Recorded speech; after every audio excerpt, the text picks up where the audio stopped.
Il y a 5 ans de ça, Apple sortait l'iPad Air 2, une tablette révolutionnaire par sa finesse. Bonjour à tous, c'est Hugo et aujourd'hui on va se demander si cette tablette vaut toujours le coup en 2020. Tout d'abord, on va commencer par parler du design de cette tablette. Franchement, le design, il est toujours aussi convaincant. On peut regretter peut-être les bords sur les côtés, mais sinon, franchement, quand on la voit comme ça, on se dit pas c'est une tablette qui a 5 ans. Et elle pourrait très bien se fondre dans les tablettes de 2020, même si, comme je le disais, les bords sont un peu gros. Quant à l'écran, eh ben c'est pareil, il est vraiment très bien. C'est évidemment pas un écran OLED, mais aujourd'hui, il y a peu de tablettes avec un écran OLED. L'écran est vraiment très bien, il est lumineux, il est aussi anti-reflet parce que l'écran est laminé, donc il n'y a pas de couche entre le verre et l'écran, donc ça c'est vraiment bien. Il est aussi très bien défini, on ne voit pas les pixels à moins de s'approcher à 10 cm, mais personne ne fait ça en utilisant une tablette. Donc franchement, pour une tablette de 5 ans, l'écran est vraiment magnifique. Niveau performance, c'est à peu près l'équivalent de l'iPhone 6S.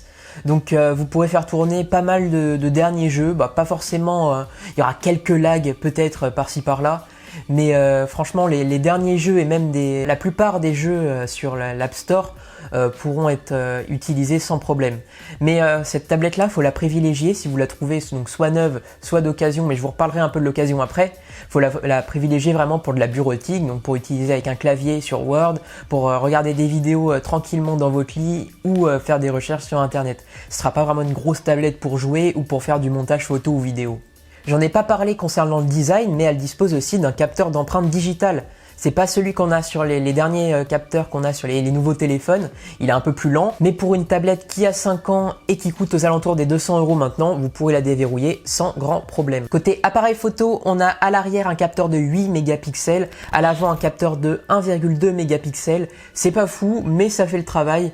Vous pourrez pas faire des vidéos et des photos de malade avec, mais pour une tablette et un petit appareil mobile, personne fait des photos ou des vidéos, enfin il y en a qui en font, mais vraiment peu. Elle est aussi d'ailleurs capable de filmer en 1080p. Concernant l'autonomie, et justement c'est là que ça va différer si vous l'achetez neuve ou d'occasion. Si vous l'achetez neuve, la batterie est vraiment correcte, peut-être un peu moins bonne que sur l'iPad Air, puisque cette tablette est vachement plus fine que l'iPad Air, mais l'autonomie sera vraiment correcte. En revanche, si vous l'achetez d'occasion, comme moi je l'ai fait, pour faire cette vidéo, l'autonomie sera vraiment bien moins bonne et vous aurez du mal même à tenir la journée si vous l'utilisez de manière intensive.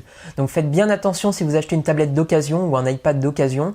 Faites vraiment attention à la batterie et à l'autonomie et combien de temps elle a été utilisée par l'ancien propriétaire. Sinon concernant l'OS, elle est toujours sous iOS 13, donc ça c'est bien, les mises à jour. C'est peut-être la dernière mise à jour évidemment puisqu'elle commence vraiment à dater, mais sous iOS 13, donc on retrouve vraiment toutes les caractéristiques d'iOS 13, la fluidité, la beauté de l'interface et la facilité d'utilisation de cet OS. Côté audio, elle dispose d'un haut-parleur stéréo, cette tablette, donc vous aurez un son de qualité, même si la finesse du produit vous fera ressentir quelques vibrations si vous la tenez. Vous ressentirez la plupart des vibrations du son, notamment quand il y a des basses, donc ça peut être un petit peu dérangeant. Pareil si vous la tenez comme ceci, en mettant les mains sur les haut-parleurs, le son pourra paraître un petit peu étouffé, mais bon, rien de méchant, le son est vraiment correct sur cette tablette. Donc pour résumer, les points positifs de cette tablette en 2020, pas en 2015 quand elle est sortie, c'est déjà l'écran, parce que même si elle commence à dater un petit peu, vous avez un très bel écran dessus.